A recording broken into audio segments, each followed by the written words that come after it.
po, ako po si Rhea Dominguez, 18 years old. Ang unang punta ko po dito noon, last year, 17 pa lang po ako. Sinugod po ako dito dahil sa sakit ng ulo ko. At nung time po na yun, hindi po ako mahawakan kasi sobrang sakit po talaga. At sabi nga po na muntik na nga daw po ako makoma nung time na yun.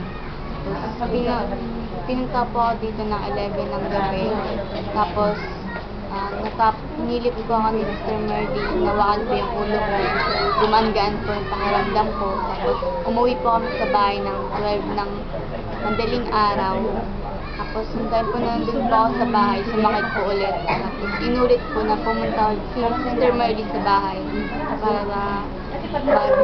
para hilutin po ulit ako, nabakan po ulit yung ulo ko. Nung gabi po yun, hanggang kinaumagahan, nawala na po yung sakit sa ulo ko. Tapos, ito po, umulit po ulit.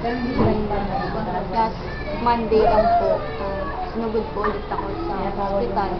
Tapos, sa awa naman ng Diyos na pinasitiskan po ako, wala naman pong findings na sa result ng CT scan ko, wala naman po yung damage ng utak ko. Tapos,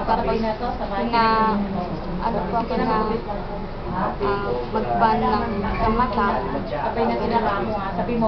Tapos, natay ko na yun na wala nga po yung sa CT scan ko. Yun po dahil kay Sister Merly, sa unang gamot niya po sa akin, sinugod niya po ako. Hanggang po bumalik po.